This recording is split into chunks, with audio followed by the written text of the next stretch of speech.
देखो भाई, अगर अच्छे से सभी प्रॉपर्टी कर ली है ना, तो अब हम एक्सरसाइज सोल्व करते हैं। याद कर ली होंगी आपने, मैंने बताया भी था।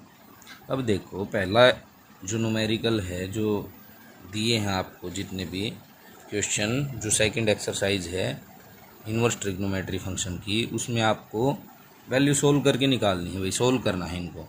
तो क्या दिया है, कोस इनवर्स कोस 2π/3। पहले दिया है कोस इनवर्स कोस 2π/3। हमें पता है कोस इनवर्स कोस एक्स किसके बराबर होता है, मैंने पहले बताया, ऐसे कैंसिल नहीं करना है। कोस इनवर्स कोस एक्स किसके बराबर, एक्स के बराबर, या मैं बोलूँ कोस इनवर्स एक्स, तो वो भी एक्स के ही बराबर होता है फॉर ऑल। अब एक्स की अब अगर आपको डोमेन रेंज याद है तो, याद है तो एक्स की डोमेन कितनी होगी और रेंज कितनी होगी। तो एक्स किससे बिलोंग करेगा, 0 से पाई के बीच में। अब देखो, कोस इनवर्स कोस 2π/3, कोस 2π/3 का मीनिंग कितना होता है, पाई 180 होता है। 180 दूनी 360, 360 को अगर मैं 3 से डिवाइड करूँ तो कितना आएगा, 120। पाई कितना होता है, 180, 0 से 180 के बीच में लाई करता है ना 120, तो इसका आंसर कितना हो गया, 2π/3। आप लिख दोगे 2π/3 बिलोंग करता है 0 से पाई के बीच में।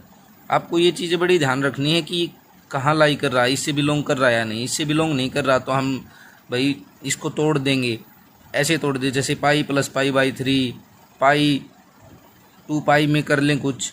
देखो क्या है, हमें पता है क्वाड्रेंट जो थे हमारे, ऐसे क्वाड्रेंट थे, यहाँ 0 था, यहाँ 90 था, यहाँ 180, यहाँ 270।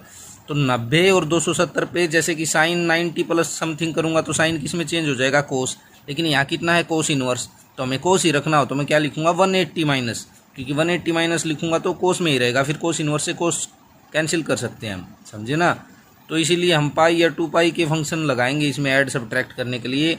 π/2 नहीं यूज़ करेंगे या 3π/2, क्योंकि वो अगर यूज़ करेंगे तो जैसे कि वो जो हमें फंक्शन दिया है उसकी वैल्यू चेंज हो जाएगी। जैसे कोस से साइन में आ जाएगा, सीकेंट से किस में, टेन से कोट में आ जाएगा, सीकेंट से कोसिकेंट में, तो कैंसिल नहीं होंगे, ठीक है ना। समझ लेना बातों को।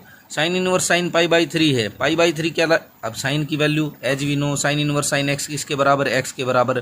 फॉर ऑल एक्स किससे बिलोंग करेगा, -π/2 से π/2। अब ये देखो π/3 कितना होता है, 60, लाई करता है -90 90 के बीच में, हाँ करता है। तो आप लिख दो साइन इनवर्स साइन π/3 किसके बराबर, π/3 लिख दो, π/3 बिलोंग कर रहा है, इससे ये आपका आंसर हो गया।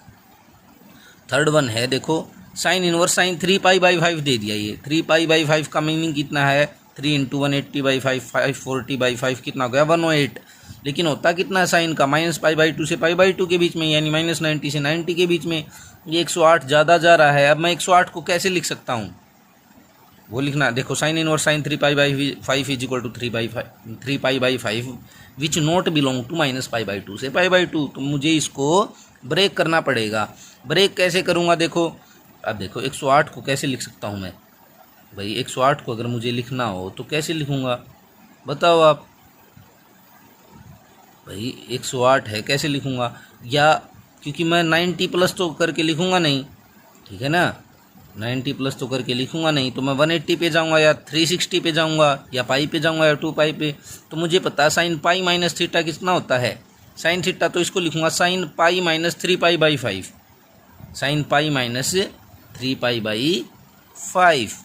और साइन, क्योंकि साइन पाई माइनस थीटा कितना होता है, साइन थीटा, क्योंकि सेकंड क्वाड्रेंट किसका होता है, देखो ये होता है पाई, पाई माइनस थीटा साइन, ये क्वाड्रेंट साइन के लिए पॉजिटिव होता है ना, साइन कोसिकेंट के लिए पॉजिटिव, इसमें आल पॉजिटिव होते हैं फर्स्ट में, इसमें टेन कोट, इसमें कोस सीकेंट, तो साइन का ही है। तो साइन पाई माइनस थीटा भी साइन थीटा ही होता है।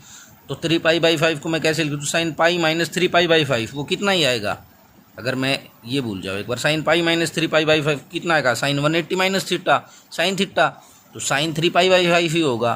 तो मैं इसको ऐसे लिख सकता हूँ, पाई -3π/5। अब मैं इसको अंदर क्या कर दूँ भाई, ये क्या है, सिंपल एलसीएम लेना है, 5π में से 3π गया, 2π/5, यानी साइन 2π/5। इसकी वैल्यू और इसकी वैल्यू सेम होगी, बेशक चेक कर लेना आप। तो साइन इनवर्स साइन 3π/5 कितना हो गया, साइन इनवर्स साइन 3π/5 को मैंने कर दिया 2π/5, साइन से साइन कैंसिल, ये हो गया 2π/5, और 2π/5 -π/2 से π/2 के बीच में लाई करता है, तो ये इसका आंसर हो गया।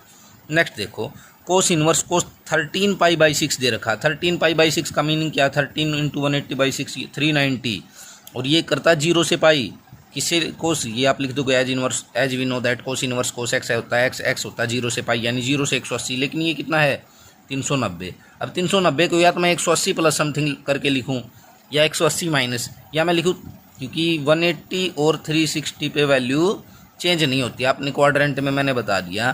तो इसको मैं लिख दूँ 360 प्लस 30, और 360 प्लस 30 का मीनिंग क्या है, फर्स्ट क्वाड्रेंट 360 पे पहले तो वैल्यू चेंज नहीं होगी, कोस में रहेगा। प्लस 30 करूँगा तो वो फर्स्ट क्वाड्रेंट होगा, फर्स्ट क्वाड्रेंट में ऑल पॉजिटिव, तो कोस में ही रहेगा। तो कोस 360 प्लस 30 को क्या मैं लिख सकता हूँ, कोस 30 लिख सकता हूँ भाई। देखो कोस 13 पाई बाई 6 को मैंने लिख दिया 360, यानी 2 पाई प्लस पाई बाई 6। और क्या होता है कोस 360 प्लस थीटा, कोस थीटा ही तो होता है कोस 30, तो कोस 2 pi by 6 plus pi by 6 लिख दिया मैंने, और बता दिया कोस 2 पाई प्लस थीटा होता है कोस थीटा। ठीक है, कोस इनवर्स, और कोस 2 पाई प्लस थीटा को मैं क्या लिख सकता हूँ, कोस थीटा भी लिख सकता हूँ, क्योंकि जैसे हमने ऊपर तो सोल्व किया था, यहाँ सोल्व करूँगा तो फिर से 13 पाई बाई 6 हो जाएगा, क्या बेनिफिट, तो कोस पाई बाई 6 कर दिया अभी मैंने। कोस से cos inverse cancel, pi by 6 और पाई बाई 6 बिलोंग करता है इससे, तो ये इसका आंसर हो गया।